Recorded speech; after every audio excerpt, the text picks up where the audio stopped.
This story is bigger than the highlight reel most people remember. Steve Jobs wasn't just a tech CEO, he was a master of design and marketing who experienced one of the most public failures in corporate history. In this documentary breakdown, we'll look at the turning points of his career, the risks he took, and the practical lessons you can apply to your own business decisions today. To understand the fame, we have to start with the humble beginnings in a Los Altos garage, where the fundamental decision to prioritize user experience over raw circuit boards was made. Steve Jobs and Steve Wozniak started Apple in a garage, but the real value wasn't just the hardware, it was the partnership between engineering and marketing. While Wozniak focused on the technical feasibility, Jobs focused on the marketability and the potential for a personal computer to change lives. This early stage shows that a great product needs both a builder and a visionary to reach the public and a visionary to reach the public. Understanding this balance is key for any startup looking to scale without overcomplicating their initial offering. The Apple I was a turning point because it was one of the first computers designed to look like a household appliance rather than industrial equipment. Jobs pushed for a plastic casing and a silent power supply, which were expensive and difficult decisions at the time.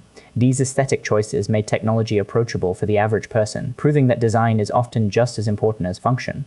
When you're evaluating a product, look for how much effort was put into making it intuitive for the end user. The launch of the Macintosh in 1984 was a masterclass in high-stakes marketing, highlighted by the famous Super Bowl commercial. Jobs understood that to become famous, the product needed to be framed as a revolutionary tool for liberation rather than just a machine. However, the Macintosh was initially a slow seller because it was underpowered and expensive, teaching us that marketing can't always hide technical limitations. It serves as a reminder to check the performance specs of a product, not just the emotional appeal of the branding. Success isn't a straight line, and Jobs' mid-career was defined by a very public ousting that forced him to rethink his entire approach to business. In 1985, after a power struggle with CEO John Sculley, Jobs was forced out of the company he co-founded. This failure was largely due to his uncompromising management style and the poor sales of the original Macintosh. It highlights the risk of being a difficult leader when the financial numbers don't support your vision. For professionals, this is a lesson in the importance of building consensus and maintaining operational health alongside creative innovation. Jobs founded NXT to build high-end workstations for education, but the computers were too expensive for the very market he was targeting. While the hardware failed commercially, the software, NXT became the foundation for the future macOS. This teaches us that even a failed product can contain valuable assets that lead to future success. When investing in a project, consider whether the underlying technology has value beyond the immediate product launch. During his time away from Apple, Jobs bought what became Pixar for $10 million, a move that eventually made him a billionaire. He didn't just invest in technology, he invested in the potential of digital storytelling, which led to Toy Story. This move showed his ability to recognize value in industries outside of pure computing. It serves as a framework for diversifying your interests and looking for long-term potential in emerging creative fields.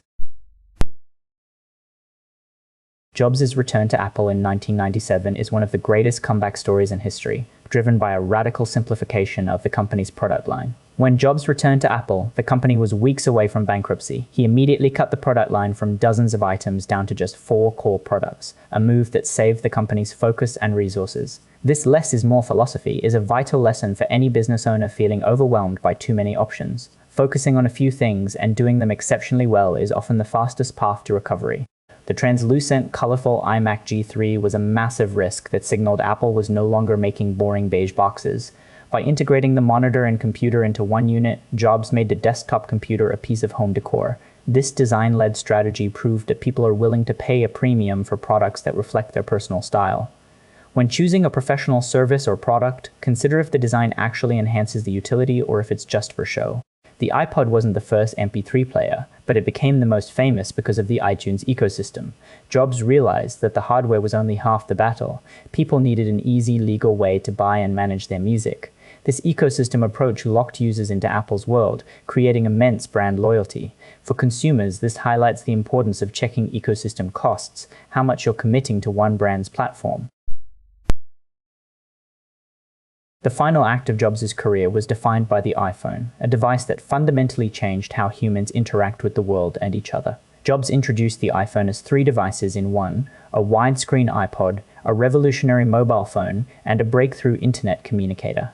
By combining these, he cannibalized his own iPod sales to create a more powerful category. This willingness to disrupt your own successful product is a key trait of a visionary leader. It reminds us that staying relevant often requires letting go of what worked in the past to embrace the future. While Jobs was initially hesitant to allow third-party apps, the eventual launch of the App Store created an entirely new economy.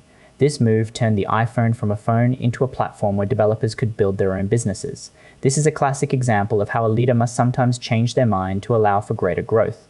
When working with professionals, look for those who are willing to adapt their strategies based on new data and market needs.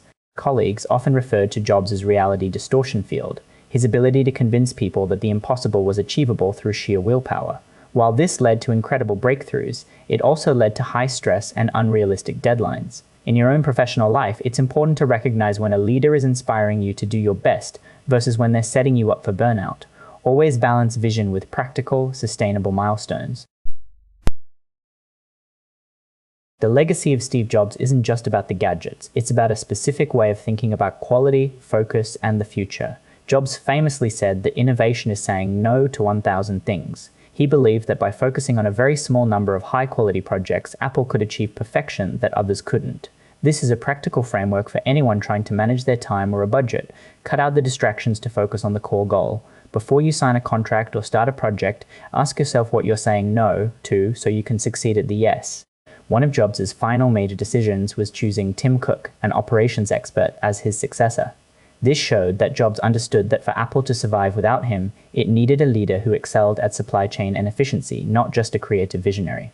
This is a vital lesson in succession planning, hiring for what the organization needs next, not just a carbon copy of the current leader.